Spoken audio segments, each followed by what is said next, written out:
Bonsoir tout le monde, bienvenue sur ce direct. Bonsoir, bienvenue, j'espère que vous êtes en forme. C'est une joie de se retrouver et de partager ensemble la parole. Bienvenue à tous. Bienvenue à tous, bienvenue à tous ceux qui nous rejoignent. Bienvenue.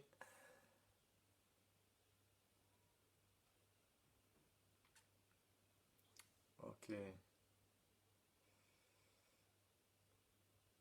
Super.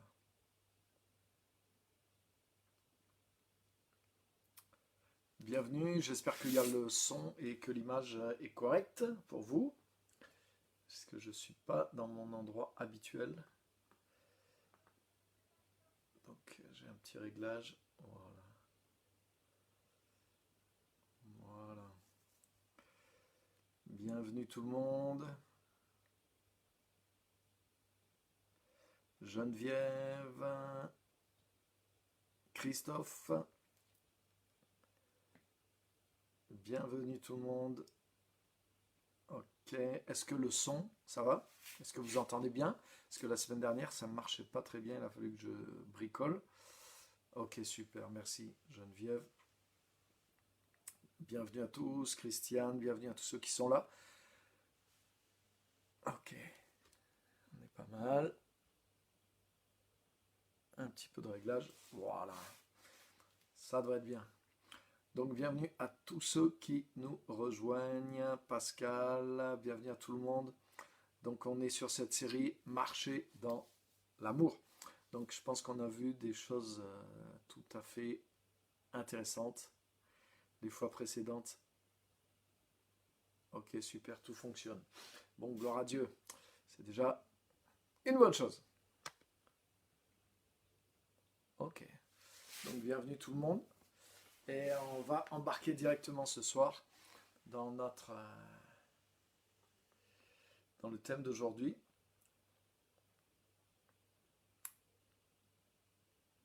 Voilà, on a vu la fois précédente dans Jean 13, on a vu que il faut connaître l'amour de Christ pour soi, pour pouvoir aimer les autres de cet amour. Et c'est ça qui est un commandement nouveau dans ce que Jésus nous avait laissé. Donc ça, c'est une base qu'il faut saisir pour soi-même et connaître et vivre. Marcher dans l'amour, on pense que c'est déjà marcher dans l'amour envers les autres. Mais la première des choses, c'est marcher nous-mêmes dans l'amour de Dieu pour nous. Il faut que je fonctionne dans l'amour de Dieu pour moi. Et marcher dedans, ça veut dire que c'est ma vie, c'est quelque chose, un fonctionnement régulier. C'est quelque chose dans lequel je vis, j'évolue, je fonctionne. Marcher, c'est le fonctionnement quotidien. La marche dans la Bible, c'est ça. Marcher selon l'esprit, marcher dans l'amour. Donc ça veut dire fonctionner dedans, vivre dedans de façon constante. Ça veut dire c'est mon fonctionnement, c'est ma culture, c'est l'atmosphère dans laquelle je vis. Donc marcher dans l'amour, la première des choses, c'est un petit peu ce qu'on a vu les fois précédentes, et c'est tellement important de bien avoir ce fondement. Ce n'est pas avant tout marcher dans l'amour envers les autres, et c'est un petit peu vers là qu'on va aller maintenant, mais c'est avant tout marcher dans l'amour de Dieu envers moi. Parce que je ne peux pas marcher dans l'amour que Dieu veut que j'ai envers les autres si je ne marche pas d'abord dans l'amour que Dieu a pour moi. Et on l'a vu, on doit connaître cet amour, on doit le connaître par la révélation de la parole, parce que ce n'est pas quelque chose qui est humain, c'est la grâce de Dieu qui est la nature profonde de Dieu. La grâce est la nature profonde de Dieu. Hein, si on pouvait, excusez-moi l'expression, mais si on pouvait disséquer Dieu spirituellement, on verrait que Dieu est fait de grâce. Hein, et c'est tellement important de comprendre ça. Et quand je vis dans cette grâce de Dieu envers moi, c'est comme ça que je peux commencer à marcher dans l'amour envers les autres. Je dois marcher d'abord dans l'amour de Dieu pour moi. Ça fait que je vais marcher dans l'amour de Dieu envers moi-même. Et c'est ce qui libère facilement l'amour de Dieu envers les autres aussi. C'est-à-dire que ça devient ma nature, ça devient spontané, parce que c'est quelque chose que je reçois moi-même, c'est quelque chose dont je suis arrosé. Je suis arrosé par l'amour de Dieu pour moi, et c'est ce qui me permet de le manifester ensuite envers les autres, parce que c'est ma source, je suis centré autour, je vis autour de ça. Donc c'est pas juste quelque chose euh, qui m'est arrivé une fois ou de temps en temps, mais comme je le disais, c'est une marche. Donc cette conscience de l'amour de Dieu pour nous, ses enfants, cette conscience de la grâce de Dieu pour nous, ses enfants, c'est quelque chose dans lequel nous devons vivre. C'est pas juste une révélation qui s'est passée une fois et puis ensuite je reviens à quelque chose d'autre. Non, c'est le climat dans lequel je me suis enraciné. C'est ce qu'on avait vu aussi hein, lorsqu'il nous était dit d'être fondé et enraciné dans l'amour. C'est dans l'amour de Dieu pour nous, dans cet amour qui est la grâce de Dieu. Donc avant d'entrer dans le vif du sujet d'aujourd'hui, je voudrais qu'on lise 1 Jean chapitre 4 et verset 19 qu'on avait déjà lu. 1 Jean chapitre 4 verset 19, on va lire le verset 20 et aller un petit peu plus loin. Alors 1 Jean chapitre 4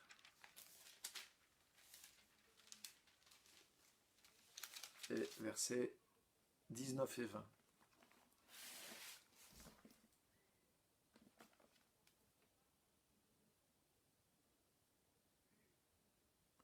« 1 Jean chapitre 4 versets 19 et 20. Donc il est dit, « Quant à nous, nous aimons parce que lui nous a aimés le premier. » J'aime bien cette traduction. « Quant à nous, nous aimons parce que lui nous a aimés le premier. » Si quelqu'un dit « J'aime Dieu » et qu'il déteste son frère, c'est un menteur, car celui qui n'aime pas son frère qu'il voit ne peut aimer Dieu qu'il ne voit pas. Et là, c'est vraiment important aussi parce que on voit que l'amour de Dieu pour nous est décisif. Nous aimons parce qu'il nous a aimés le premier. Et ça non plus, c'est pas quelque chose de ponctuel, c'est un principe. Et c'est pas juste nous l'aimons, comme il y a dans certaines traductions, nous l'aimons lui Dieu, mais c'est nous aimons. Et nous aimons parce qu'il nous a aimés le premier. Ça veut dire quoi? Ça veut dire que nous sommes capables d'aimer comme Dieu, parce que Dieu est la source d'amour envers nous. C'est-à-dire que l'amour, nous vivons nous-mêmes, nous sommes nous-mêmes abreuvés par la source intarissable de l'amour de Christ, de l'amour de Dieu envers nous. Nous vivons dans la grâce de Dieu. Nous connaissons l'amour que Dieu a pour nous. Nous connaissons la grâce que Jésus-Christ a pour nous. Elle a été manifestée par la croix, par exemple. À la croix, Dieu nous a comme ouvert son cœur. Dieu nous a révélé ce qu'il avait à l'intérieur de lui pour des gens comme nous qui étions pécheurs. On pourrait dire que quand on a eu la révélation de la croix, mais c'est sûrement un des moments de notre vie, et c'est normal, puisque c'est avant qu'on vienne à Christ, mais c'est le moment de notre vie où on était le plus loin de Dieu, le plus ennemi de Dieu. Et à ce moment-là où on était à un point bas, à un point éloigné, mais Dieu nous a aimés au point que Jésus-Christ s'est sacrifié pour nous, pour des pécheurs, pour des ennemis. Donc c'est pour ça qu'on doit comprendre que maintenant, comme dit la parole de Dieu, à plus forte raison maintenant que nous sommes ses amis, maintenant que nous avons été rapprochés. Si Dieu nous aimait, nous a aimés au point de la croix, alors qu'on était éloignés et qu'on était ennemis, à combien plus forte raison il nous aime, à combien plus forte raison sa grâce est toujours là envers nous, maintenant que nous avons été rapprochés et que nous avons été rapprochés de lui par le sang de Jésus-Christ et pardonnés. Donc, l'amour de Christ, la grâce de Jésus-Christ pour nous, c'est vraiment une réalité qui est constante et dans laquelle nous devons vivre. Nous ne devons pas, comme j'ai dit l'autre fois, on ne doit pas passer du fils prodigue au fils aîné par notre conversion. Et des fois, c'est ce qui arrive, malheureusement. Le chrétien devient des fois religieux il rentre dans un système d'œuvres, de mérite, etc. Donc non, on doit rester ferme. Hein, la Bible nous dit de croître dans la grâce, pas en dehors de la grâce. La Bible nous dit que si on quitte la grâce, c'est une forme de chute. La chute pour un chrétien, c'est pas de tomber dans le monde, mais c'est de déchoir de la grâce. Donc je ne veux pas rentrer dans tous les détails de ça, mais c'est pour nous aider à comprendre ces choses-là. C'est normal pour nous de vivre en tant qu'enfant de Dieu dans la grâce et dans l'amour que Dieu a pour nous en Jésus-Christ. Ça n'a jamais changé. Donc, si tu veux connaître en tant que chrétien l'amour de Dieu pour toi, mais pense à la croix. La révélation de Jésus-Christ à la croix, mais c'est la mesure exacte de l'amour de Dieu pour toi. Et s'il avait cet amour pour toi quand tu étais éloigné, au point le plus loin, à combien plus forte raison il t'aime maintenant que tu es rapproché. S'il t'aimait quand tu étais ennemi à ce point-là, mais à plus forte raison maintenant que tu es devenu ami, il t'aime aussi. La grâce de Dieu est là. Et s'il t'a pardonné tes grandes erreurs quand tu ne le connaissais pas, à combien plus forte raison il va t'aider et effacer aussi les erreurs que tu fais maintenant que tu le connais et que ça te fait mal quand tu te trompes et que tu fais des erreurs. Donc, on doit connaître cet amour de Dieu et cette grâce de Dieu. Et il est dit ici dans le texte qu'on a lu, 1 Jean chapitre 4 et versets 19 et 20, que nous aimons parce qu'il nous a aimés le premier. Et on pourrait dire nous aimons parce qu'il nous aime en premier. C'est-à-dire que la source de mon amour, c'est toujours l'amour de Dieu pour moi. Et quand je comprends la nature de l'amour de Dieu pour moi, qui est sa grâce, et que je vis dans cette relation avec cet amour de Dieu, je sais que la nature de Christ, ce que Dieu envoie sur moi, ce que Dieu envoie sur moi, sur tous les enfants de Dieu, mais c'est cet amour de grâce qui a été manifesté à la croix. Donc, je sais que l'amour dont Dieu nous aime en tant qu'enfants de Dieu, l'amour dont Dieu m'aime chaque jour, à chaque instant, c'est cet amour qui s'est manifesté par la grâce. Et du coup, recevant ces choses-là, marchant moi-même à la lumière, je peux dire je marche sous la lumière, je m'expose et je crois dans cet amour et je sais que c'est la vérité. Donc je vis dans la conscience de cet amour de grâce de Dieu envers moi. Je vis dans la conscience de la nature de cet amour de Dieu envers moi. Et en vivant dans cette conscience-là, comme on vient de le lire, j'aime parce que lui m'aime le premier. Donc j'aime maintenant, et que ce soit Dieu ou que ce soit les autres, mais j'aime avec le même amour que je reçois pour moi. Donc l'amour dans lequel je vais marcher envers Dieu et envers mon prochain, mais c'est le même amour que celui dans lequel je marche, c'est-à-dire l'amour de Dieu envers moi. Et ça, c'est tellement important.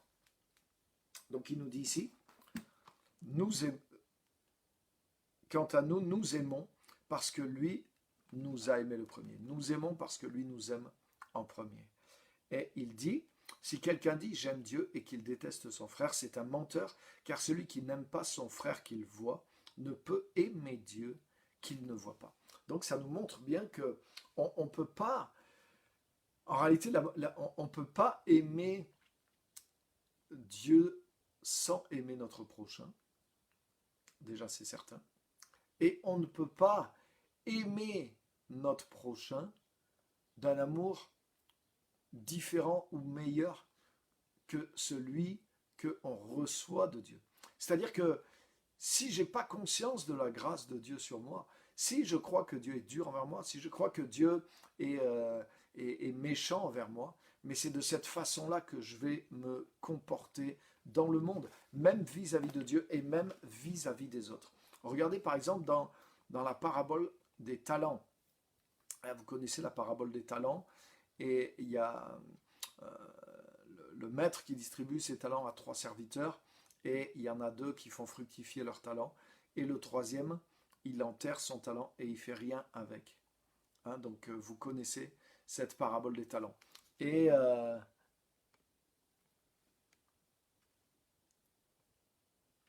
ouais, excusez-moi. J'ai l'impression qu'il y a eu une petite coupure. Est-ce que tout va bien de votre côté? Est-ce que tout fonctionne bien? Ok, bienvenue à tous ceux qui sont là, qui nous rejoignent. N'hésitez pas à partager pour que d'autres puissent venir aussi. Si jamais il y a il y a un bug, n'hésitez pas à le signaler aussi. Donc, en tout cas, la manière avec laquelle nous aimons Dieu, avec laquelle nous aimons nos prochains, elle vient de ce que nous recevons et de ce que nous percevons de l'amour de Dieu pour nous. Dans la parabole des talents, les 2 premiers serviteurs font fructifier leurs talents. Quand le maître leur demande des comptes, ils sont tout contents, ils viennent vers lui, maître, ils lui disent, maître, ton talent a rapporté 5 talents. Waouh! Ton talent a rapporté 2 talents. Waouh! Donc ils sont contents et ils voient le potentiel de ce qui leur avait été donné. Ok, merci pour vos retours. Mais le 3e serviteur, qui est le mauvais serviteur dans l'histoire, vous connaissez l'histoire, et lui, qu'est-ce qu'il a fait? Il a caché son talent, et il n'a rien fait du tout. Donc ils disent, maître, voilà ton talent, je te le rends tel que tu me l'as donné. Et là, le maître n'est pas content, vous connaissez l'histoire, et il lui dit, mais pourquoi tu n'as pas fait fructifier ce que je t'avais donné? Et la raison qu'il lui donne, c'est celle-ci. Il lui dit, je savais que tu es un homme dur, que tu es un homme méchant, et que tu moissonnes là où tu n'as pas semé. Ah ouais. C'est étrange. Les autres, ils étaient contents, le maître revient, ils sont joyeux. Donc, ils avaient du respect, c'est des serviteurs, c'est un maître. Donc, ils vivent dans le respect, mais ils ne vivaient pas du tout dans la peur. Et ils ne vivaient pas du tout dans une vision où leur maître était quelqu'un de méchant, quelqu'un de dur, et qui moissonnait où il n'avait pas semé. Donc, quelqu'un d'injuste quelque part. Hein, quelqu'un qui moissonne là où il n'a pas semé, c'est bizarre, quoi. Ça veut dire que c'est pas lui, voilà, il y a une forme d'injustice. Et Dieu n'est pas comme ça. Jésus n'est pas comme ça. Donc ça veut dire, vous voyez, que le 3e serviteur, mais sa vision, il n'avait pas la vision de la bonté de Dieu. Il n'avait pas la vision de l'amour de Dieu pour lui. Il n'avait pas du tout la vision de la grâce de Dieu pour lui.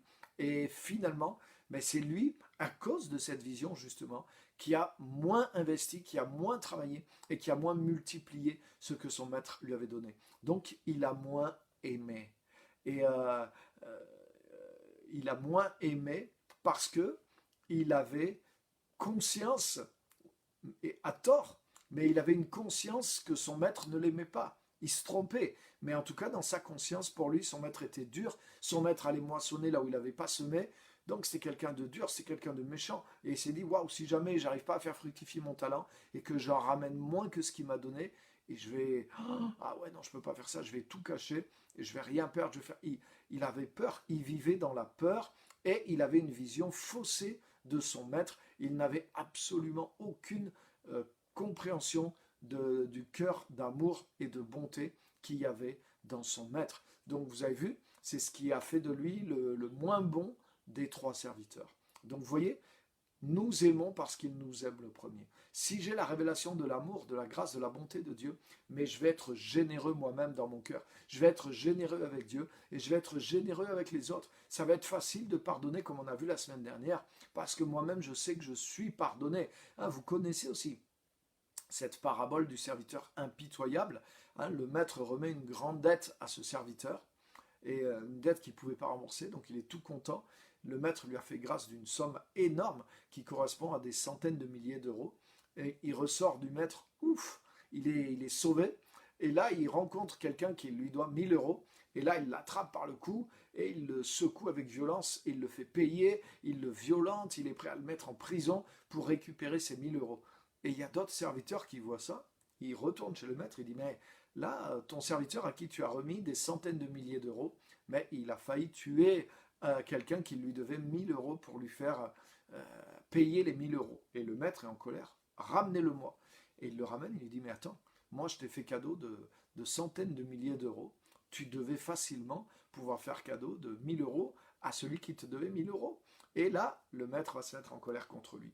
Et ça nous montre quoi? Ça nous montre que la grâce que nous recevons, si je reçois une grâce qui est...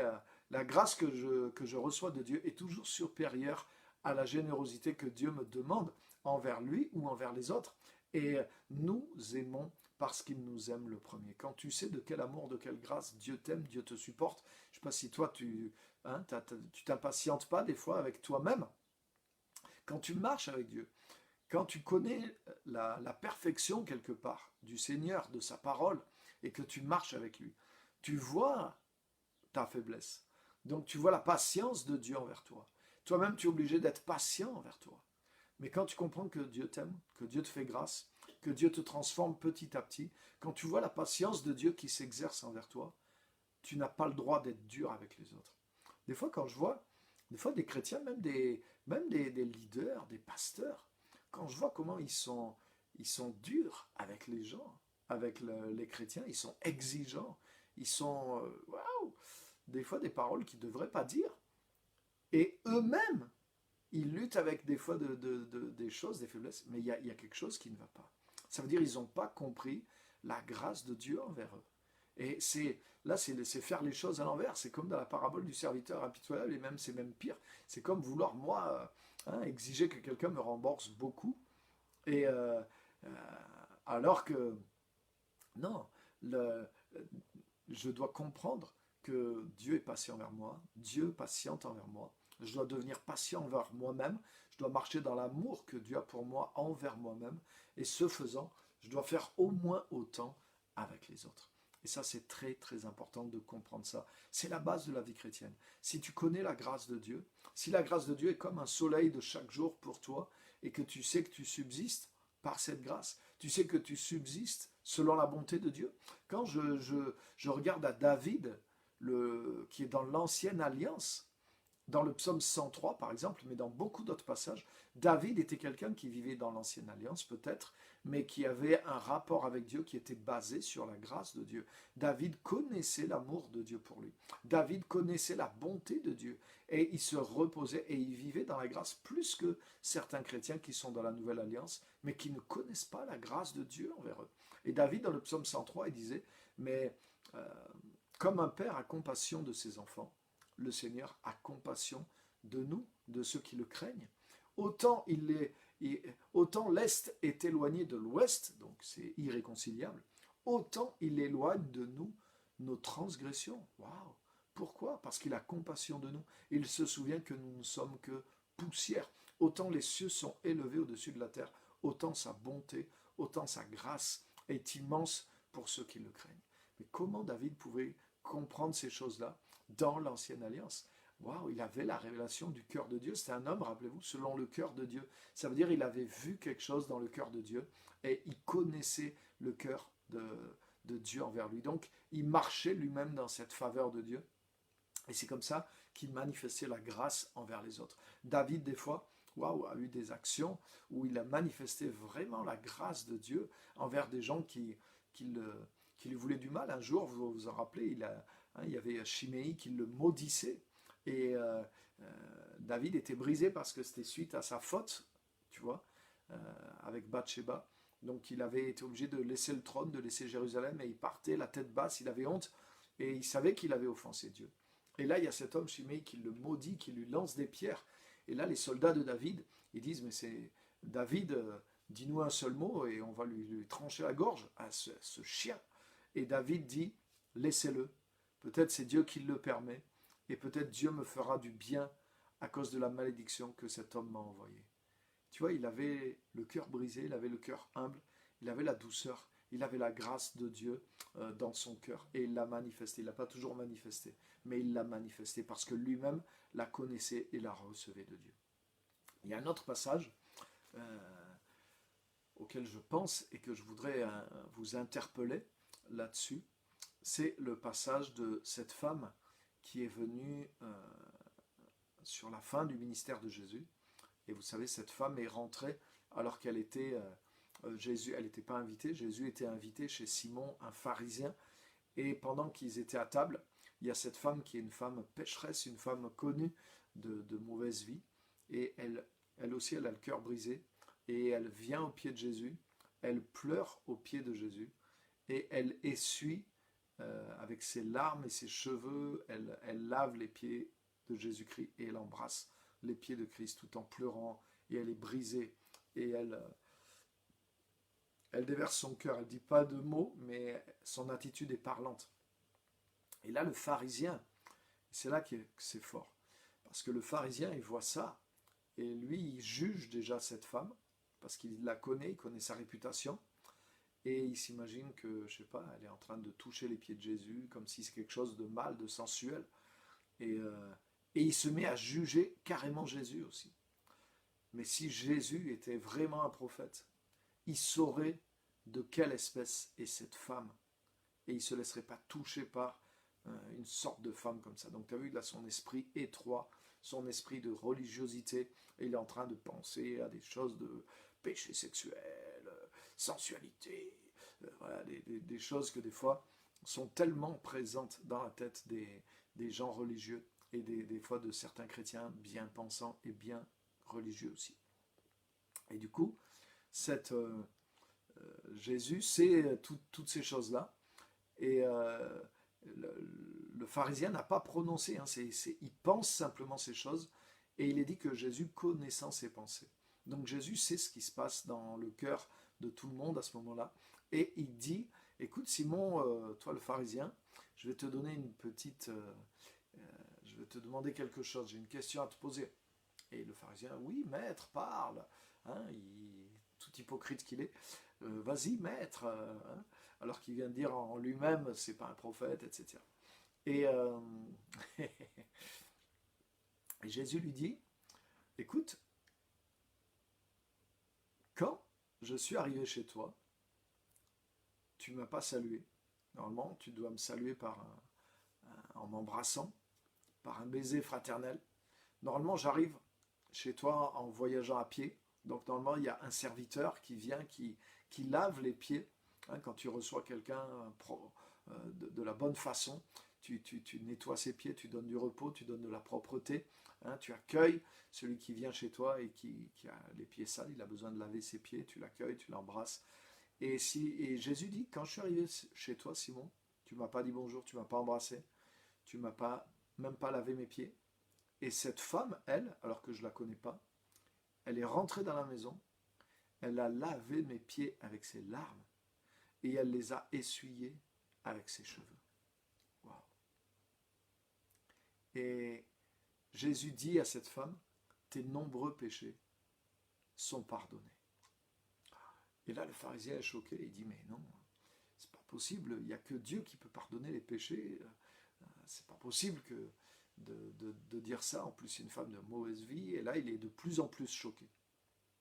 Et Jésus lui dit, tu sais, voilà, cette femme elle a fait tout ça, alors que toi tu n'as rien fait. Et Jésus lui dit ceci, il lui dit, elle, et Jésus lui pose la question, il lui dit, à ton avis, quelqu'un devait 100 000 euros et quelqu'un devait 1000 euros. Et le maître leur remit la dette à tous les deux. Donc des deux, celui qui devait 100 000 euros et il n'a pas besoin de rembourser, et celui qui devait 1000 euros et il n'a pas besoin de rembourser, lequel des deux aimera le plus le maître? Le pharisien dit, à mon avis, bien sûr, celui à qui le maître a fait cadeau de 100 000 euros.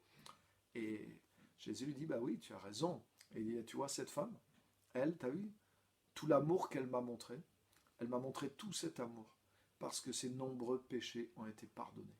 Mais toi, tu as montré que peu d'amour envers moi, parce que toi, tu t'imagines que tu n'as pas beaucoup de péchés à te faire pardonner.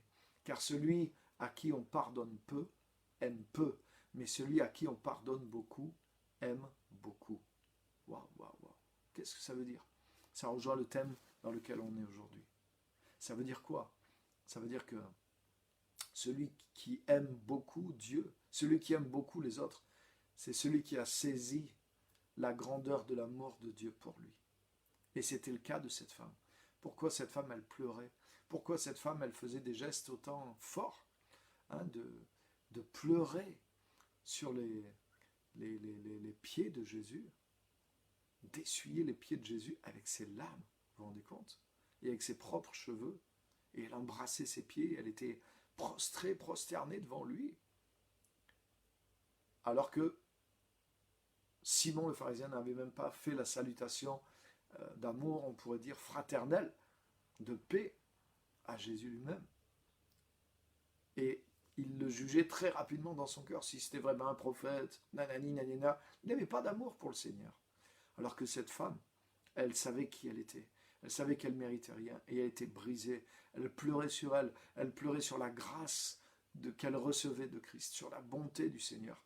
Et elle savait que tout ce qui était en train de se passer, c'était la grâce, c'était la faveur de Dieu, qu'elle puisse être là et qu'elle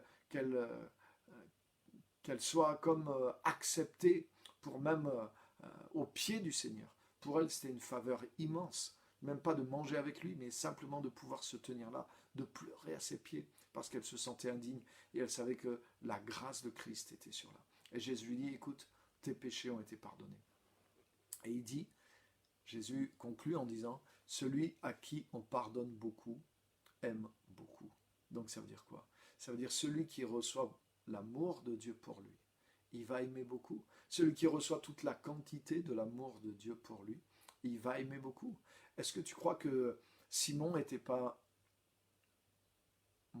Est-ce que Simon était moins pécheur que cette femme? Non. Il se croyait moins pécheur que cette femme. Parce que peut-être ses péchés n'étaient pas des péchés évidents, flagrants, reconnus comme tels par tout le monde. Mais regarde son cœur. Regarde comment, quelque part, il était pire. La femme, elle ne jugeait pas Jésus, au contraire.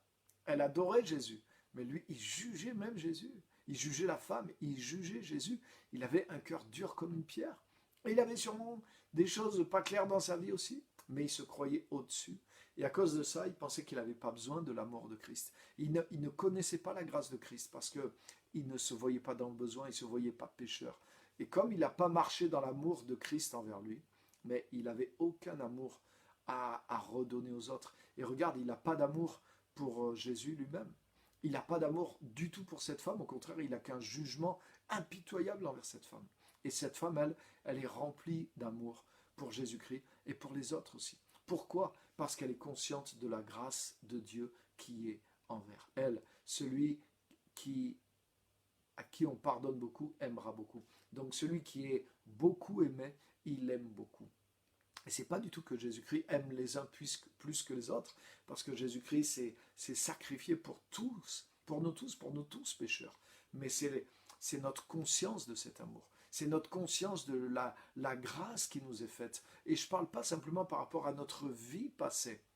Moi, je suis conscient qu'en tant qu'être humain, si je suis en dehors de Christ, si je n'étais pas dans la nouvelle naissance, si je n'avais pas l'Esprit de Dieu, je suis conscient que si j'étais livré au péché qui est en moi, mais même en voulant être chrétien, et j'ai essayé, dans mes premières années de vie chrétienne, j'ai essayé d'être saint par moi-même, et j'ai vu que je suis pécheur, j'ai vu que ça serait l'enfer sur terre de vouloir vivre, essayer de vivre comme un enfant de Dieu, essayer de vivre saint, alors qu'on n'a que un cœur qui est pécheur, même si je ne faisais pas de choses extérieures, mais rien que ce qui se passait dans mon cœur, dans mes pensées, la différence entre la nature de Dieu et celle qu'il y a dans mon cœur, mais c'est l'enfer sur terre, c'est horrible.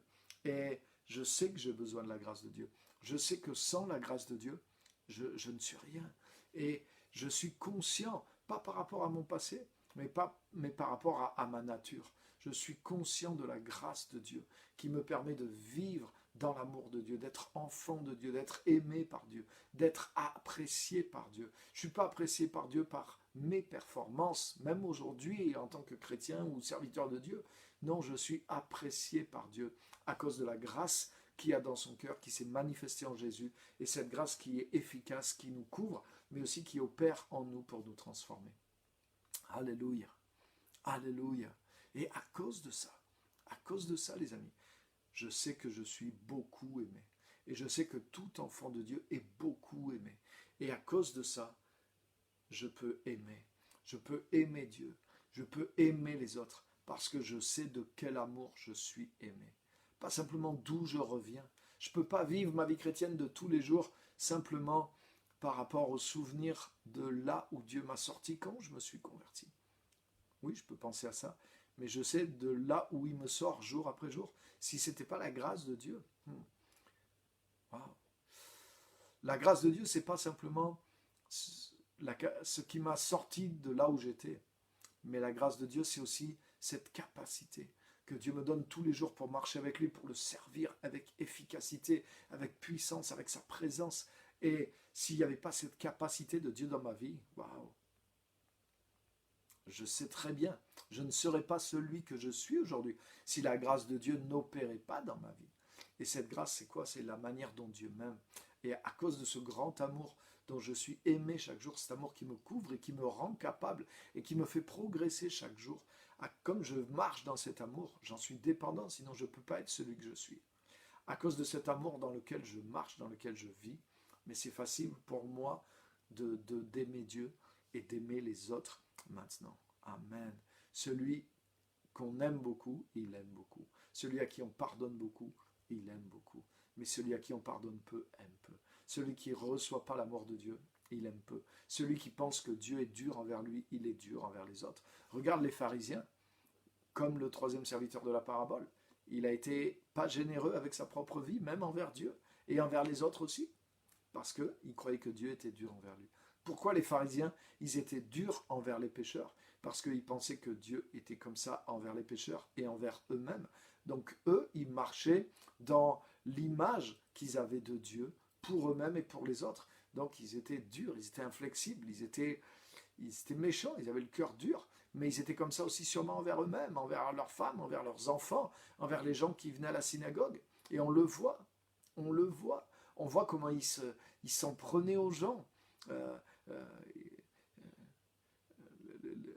quand les gens croyaient en Jésus, on voit, ils avaient une espèce de mépris et de haine même pour les gens du peuple. Regardez ces gens, ce sont des maudits. Il disait, ce sont des maudits. Ils croient en Jésus parce qu'ils sont maudits. Ils ne connaissent pas la loi. C'est des ignorants. Vous voyez, ils avaient un mépris pour le peuple de Dieu.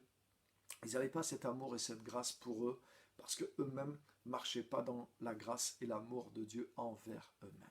Donc vous voyez, c'est tellement et tellement important. Donc, 1 Jean, chapitre 4, verset 20. Waouh! Donc je voulais aller plus loin aujourd'hui. Il me reste un petit moment, super, je vais pouvoir avancer. Donc, nous aimons parce qu'il nous a aimés le premier. Et si quelqu'un dit « j'aime Dieu » et qu'il n'aime pas son frère, alors c'est un menteur. Parce que celui qui n'aime pas son frère qu'il voit, il ne peut pas aimer le Dieu qu'il ne voit pas. Ça, c'est fort. Parce qu'il y a beaucoup, et beaucoup d'entre nous chrétiens,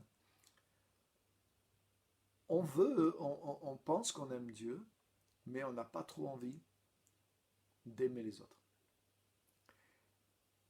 Il y a beaucoup de chrétiens, par exemple, ils veulent bien aimer Dieu, mais ils ne veulent pas trop de rapport avec les autres, même avec les autres chrétiens. Oui, mais dans l'église, ceci, cela, j'ai été blessé, on ne m'a pas donné ma place, tatati, tatata. Donc oui, mais c'est facile d'aimer un Dieu qu'on ne voit pas et avec qui on peut aussi s'illusionner, on peut se mettre dans une certaine distance, mais Dieu nous dit que la mesure d'amour réel qu'on a pour Dieu, elle se manifeste par l'amour qu'on a envers notre prochain, les chrétiens et les non-chrétiens aussi. Donc, j'aime Dieu parce que Dieu nous entraîne dans le monde invisible, dans le monde spirituel, dans le monde surnaturel, mais pas dans le monde imaginaire. C'est-à-dire que la vie avec Dieu, c'est toujours quelque chose de concret et qui est mesurable. Et là, cette spiritualité de notre amour pour Dieu, il est mesurable à l'amour qu'on a pour les autres. Et si je dis j'aime Dieu, moi j'adore la prière, j'adore passer du temps avec Dieu, mais par contre, je ne veux pas voir les chrétiens, je ne veux pas être avec eux, je veux parler avec personne, mais il y a quelque chose qui n'est pas vrai dans mon amour. Il y a quelque chose qui n'est pas tout à fait juste. Bien sûr, c'est plus facile d'être avec Dieu parce que des fois, voilà, Dieu ne te parle pas directement, il ne te rentre pas dedans. Dieu, il a un amour aussi qui est particulier, aussi, qui est au top. Mais Dieu a des exigences aussi. Dieu, tu sais, les disciples, quand ils vivaient avec Jésus, ils étaient aimés par lui, mais ce n'était pas très confortable non plus. Ils étaient challengés, ils s'étaient remis en question, ils étaient toujours en marche, ils étaient vraiment dans une relation aussi qui était... ouais, il y avait une pression dans la relation avec Jésus-Christ, malgré qu'ils étaient aimés fortement par lui aussi. Donc, ce n'est pas forcément confortable.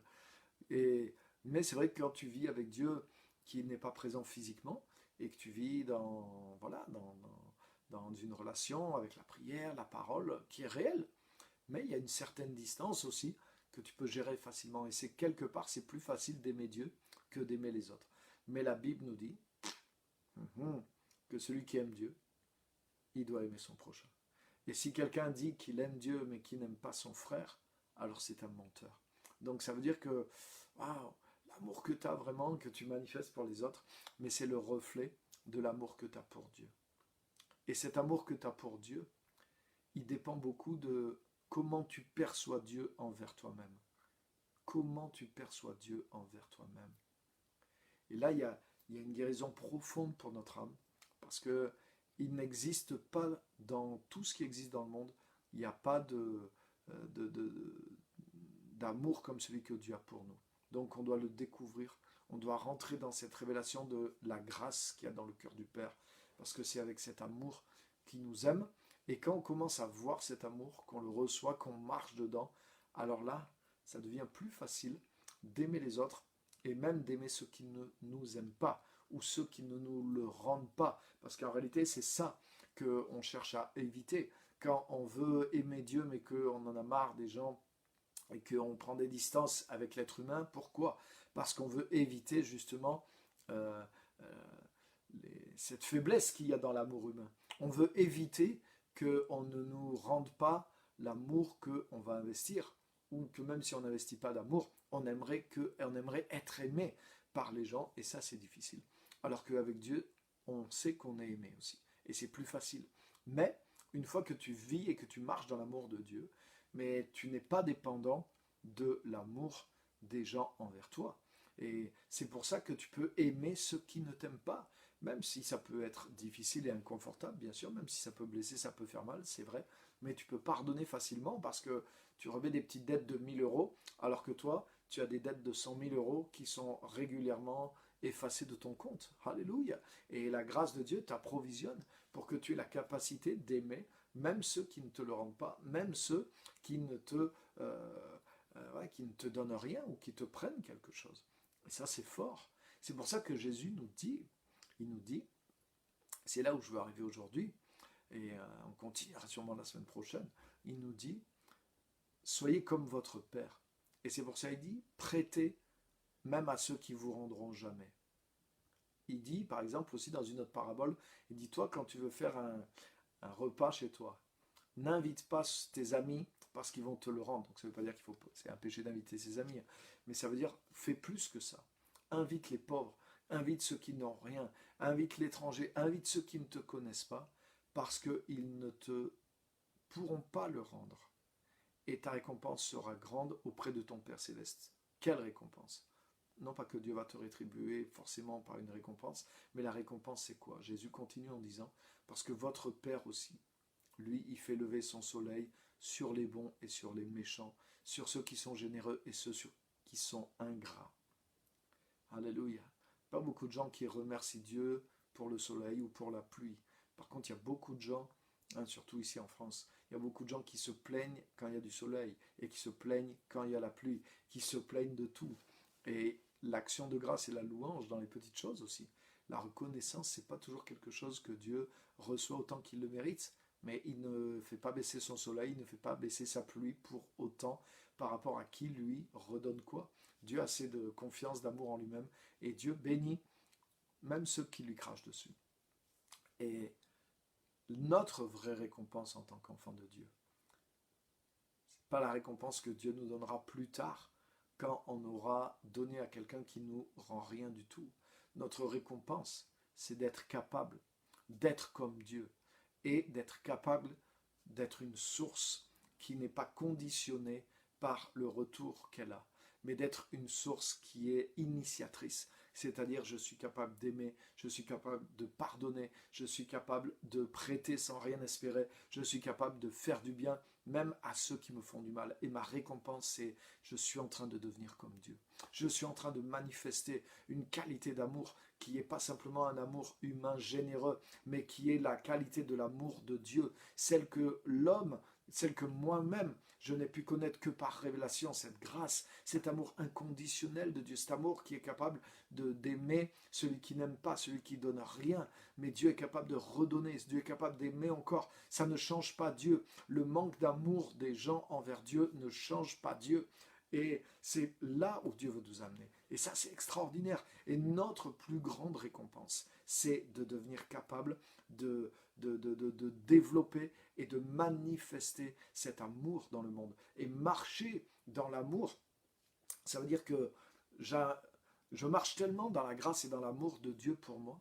Je comprends, je suis tellement imbibé, je suis tellement imprégné, Romains 5,5, l'amour de Dieu, la qualité de l'amour de Dieu est déversée dans notre cœur par le Saint-Esprit qui nous a été donné. Donc il y a quelque chose qui est là. C'est pas quelque chose, si tu es enfant de Dieu, que tu as l'Esprit de Dieu, c'est pas quelque chose que tu as besoin de recevoir encore et encore, mais c'est quelque chose qui est dans ton cœur. Tu dois peut-être l'exploiter, le filon, savoir comment l'utiliser, mais c'est là. Le fruit de l'Esprit, c'est l'amour, mais c'est pas l'amour juste humain, c'est l'amour de Dieu. Cet amour est dans notre cœur et il faut savoir l'utiliser et épuiser, mais il est là. Alléluia.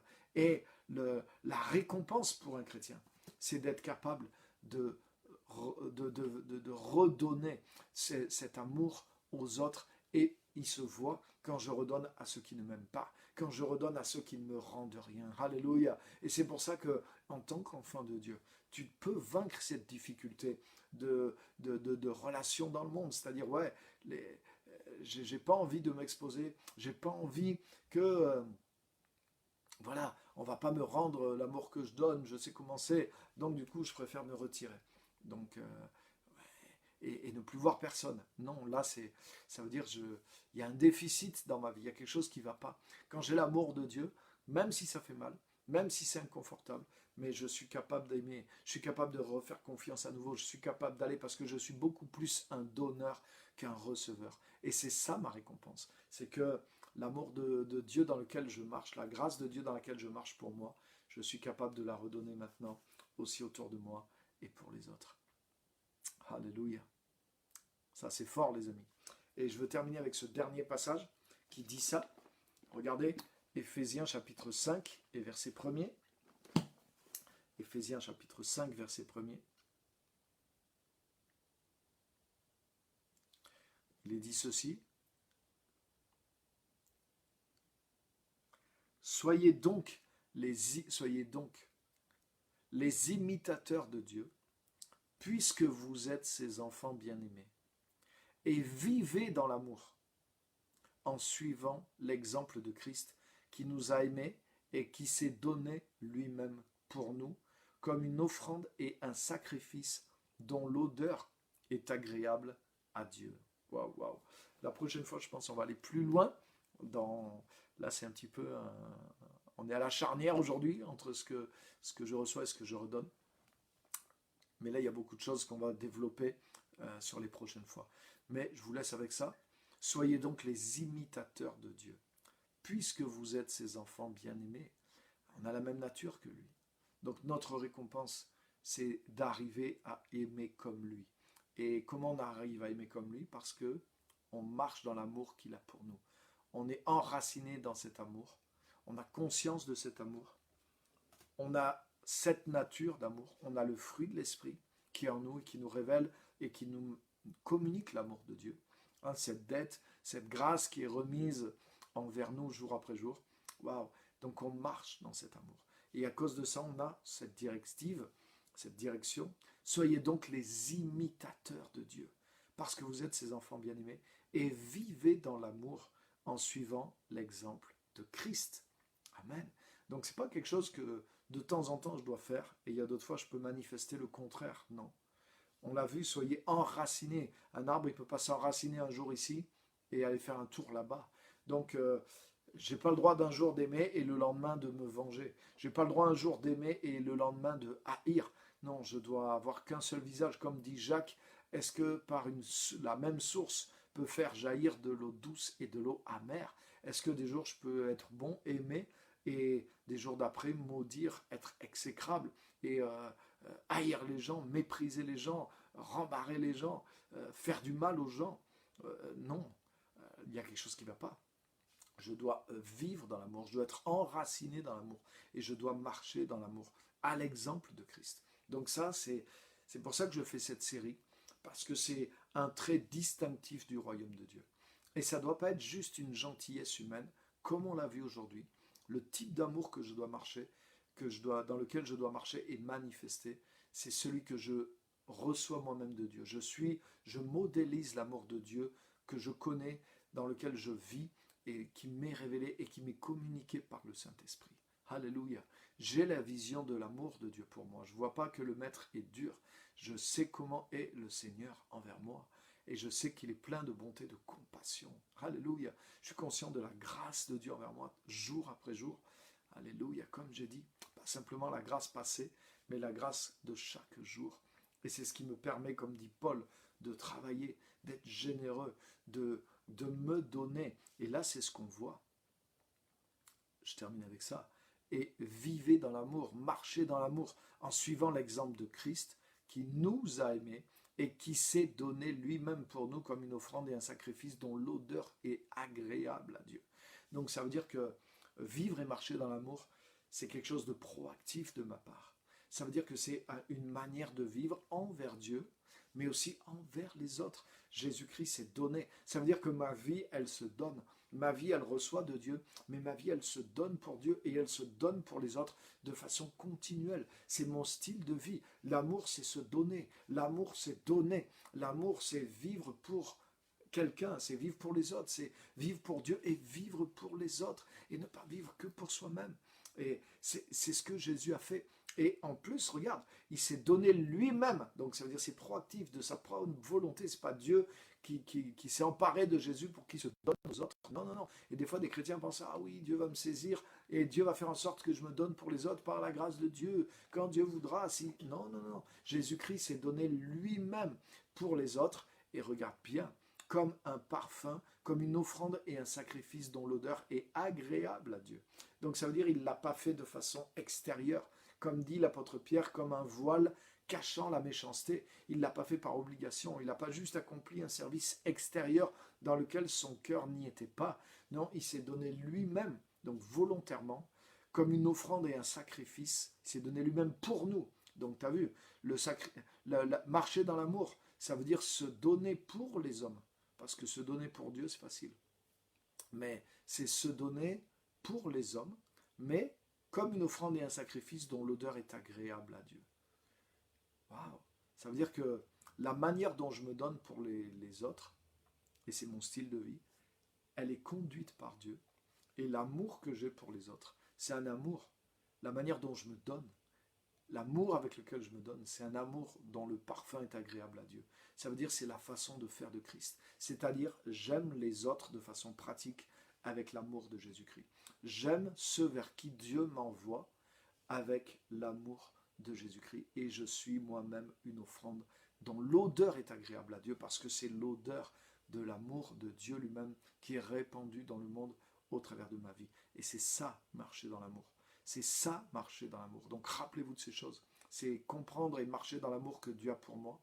C'est ensuite marcher dans cet amour envers les autres, comme on l'a vu, au travers du pardon, au travers de la grâce, au travers d'un service aussi qu'on fait pour Dieu, hein, comme la parabole des talents. C'est l'amour que je restitue envers Dieu, un amour qui est généreux, parce que c'est toujours le reflet de l'amour que Dieu a pour moi. Je marche dans cet amour de Dieu pour moi, et c'est ce qui fait que je le reflète envers Dieu, envers les autres. Rappelez-vous aussi, celui qui n'aime pas son prochain qui voit, en réalité, il n'aime pas le Dieu qui ne voit pas.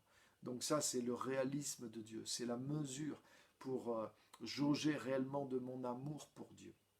Et c'est tellement important. Je ne peux pas juste aimer Dieu dans ma tour d'ivoire en étant coupé du monde.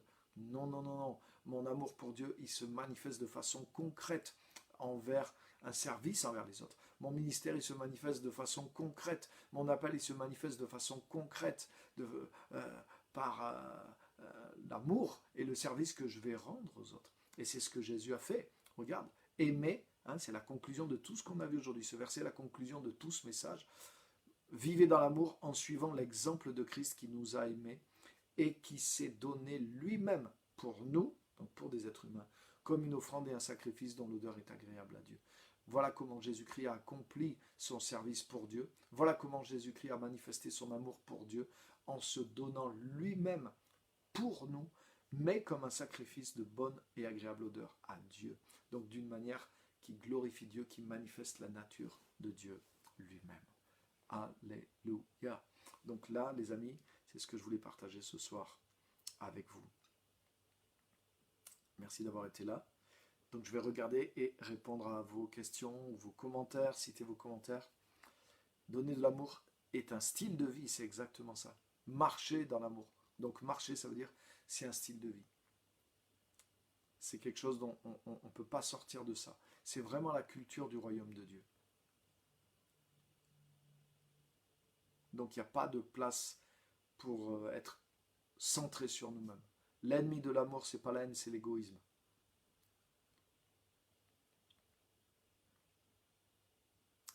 Ne pas regarder la personne par son apparence, quelqu'un dit, il l'aime comme Jésus aime les personnes. Dieu n'a pas un cœur de jugement, il a un cœur d'amour. Et c'est vrai. Et pour bénir les gens, il faut commencer par ne pas les juger. Et je ne juge pas les autres quand je comprends que Dieu ne me juge pas. Et c'est pour ça que Jésus dit, ne jugez pas, sinon vous serez jugés du jugement dont vous jugez les autres. Si je commence à juger les autres, ben Dieu va utiliser la même mesure que j'utilise pour les autres, il va l'utiliser pour moi. Et là, je ne pourrais pas aller très loin. Je serais immédiatement bloqué. Et c'est ce qui fait des fois que certains chrétiens ne vivent plus une relation puissante avec Dieu, ni dans la grâce de Dieu. Parce qu'ils rentrent dans un jugement envers les gens, ils rentrent dans un manque d'amour envers les autres, et du coup, leur propre mesure se rétrécit. Mais c'est parce qu'ils ne voient pas la grâce de Dieu pour eux. Ils ne marchent pas dans la révélation de la grâce de Dieu pour eux. Si tu commences à faire ça, tu vas arrêter de juger les autres et tu vas aimer les autres. Je pense qu'on a vu ça ce soir. Hein, le non-jugement, le pardon envers les autres, la grâce envers les autres. Amen. C'est ça, marcher dans l'amour. C'est pas juste de temps en temps pardonner quand il y a eu un trop-plein, mais c'est un style de vie. Hein, tu vois, quand la femme est rentrée chez le pharisien ne l'a pas insulté, il ne l'a même pas mise dehors, il l'a laissé faire. Mais au fond de son cœur, il était fermé, il jugeait cette femme, il n'avait aucun amour pour elle.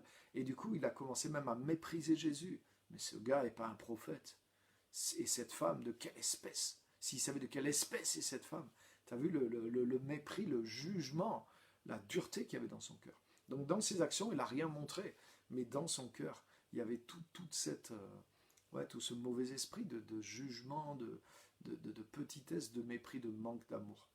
Donc que Dieu nous aide et comprenez que c'est ça, vivre dans l'amour. C'est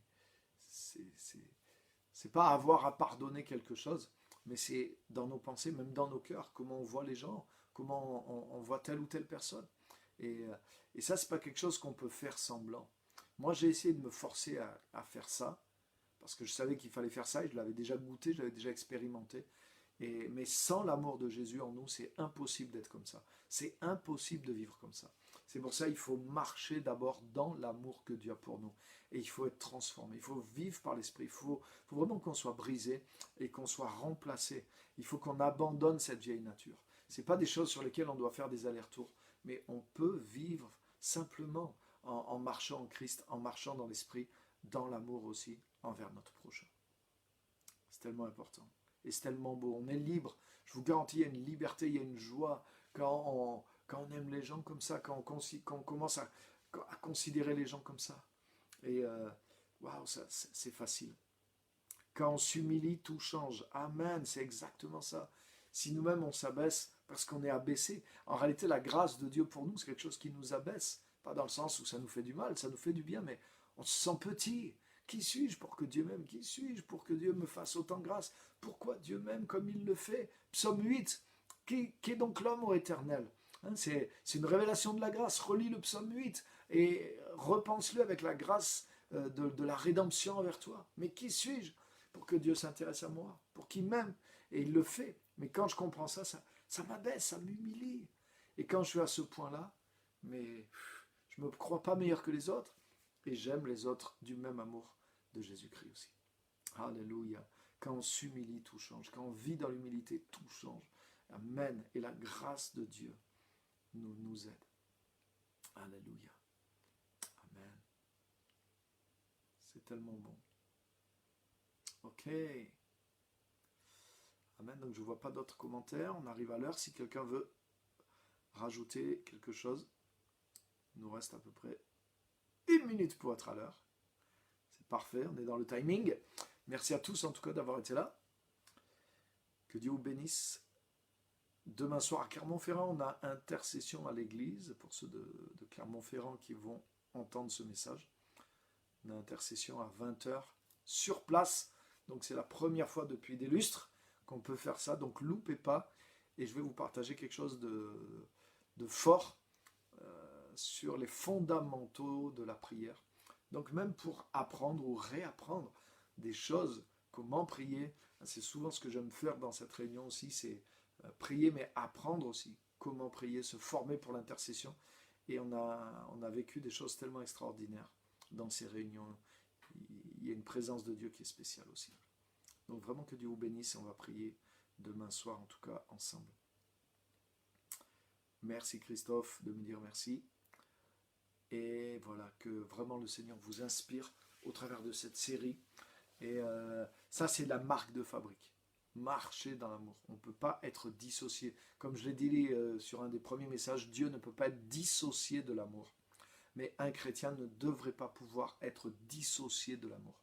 C'est à ça, c'est le caractère distinctif. Et pas n'importe quel amour, l'amour de Dieu. Alléluia. Alléluia. Donc ça ne veut pas dire qu'on est faible, ça ne veut pas dire qu'on est gnangnan, ça ne veut pas dire qu'on a toujours un sourire forcé, c'est pas ça. On est vrai, on est nous-mêmes, mais il y a une dimension de l'amour et de la grâce de Dieu qui est à l'intérieur de nous et qui doit être notre marque de fabrique. Tellement important. C'est un style de vie comme ça a été dit. Donc, ok, super, on termine. Voilà, pile. Écoutez, que Dieu vous bénisse. Merci à tous d'avoir été là. Merci de partager la vidéo aussi. Merci de continuer. Le jeudi à 18h30, on est là chaque semaine et on va continuer sur ce thème. On va aller plus loin comme on a commencé de voir aujourd'hui. Et pour apprendre à marcher dans l'amour et dans l'amour de Dieu. Merci à tous. Que Dieu vous bénisse et à très bientôt.